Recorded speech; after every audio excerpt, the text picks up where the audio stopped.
হয়।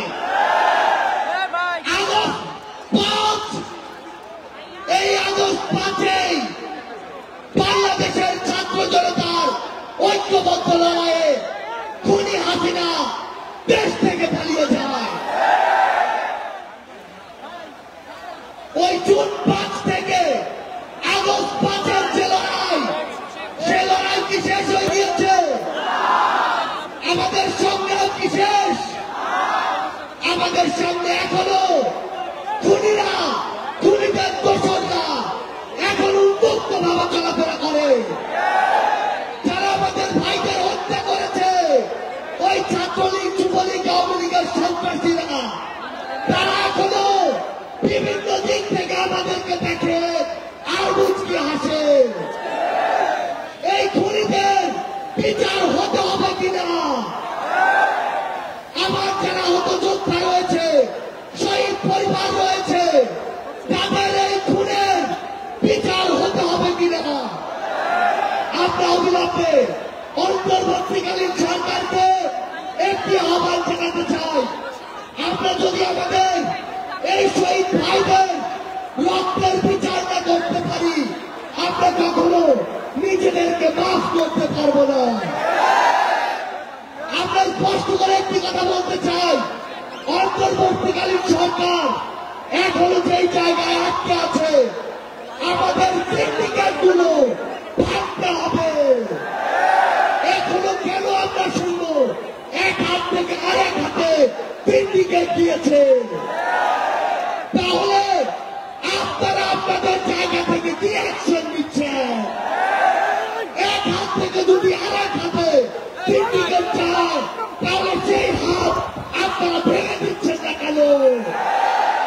আপনারা অন্তর্বর্তীকালীন সরকারকে আরেকটি স্পষ্ট আহ্বান জানাতে চাই।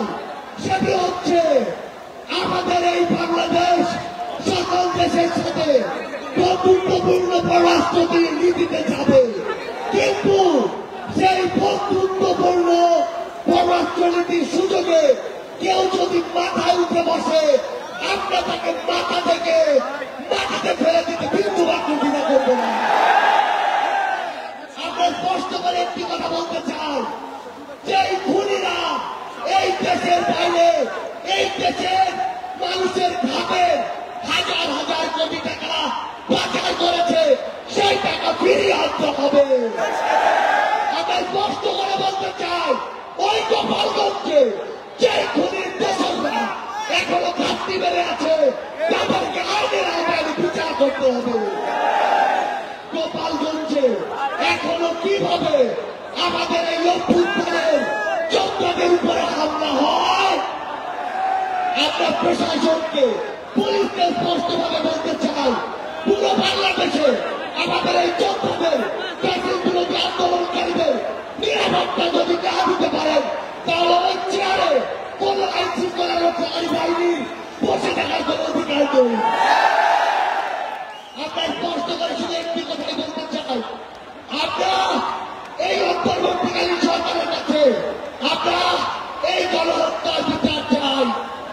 আমরা সিন্ডিকেট থেকে আমাদের মানুষের মুক্তি চাই। আমরা পাচারকৃত অর্থ ফেরত চাই। আমরা দ্রব্যমূল্য নিয়ন্ত্রণ করে মানুষের স্বস্তি চাই। আমরা আহত যোদ্ধাদের সুচিকিৎসা চাই। পরিশেষে শুধু একটি কথাই বলবো, যে শব্দ নিয়ে এত মানুষ রক্ত দিয়েছে, এত মানুষ জীবন দিয়েছে, যে কেউ সেই সচিবালয়ে বসে হোক, পুলিশে বসে হোক, অন্য কোথাও বসে হোক, যদি সেই যত্নের সাথে, স্পিরিটের সাথে বিন্দুমাত্র বিশ্বাসঘাতকতা করার চেষ্টা করে, তাকে সমূলে উৎপাদিত করতে হবে।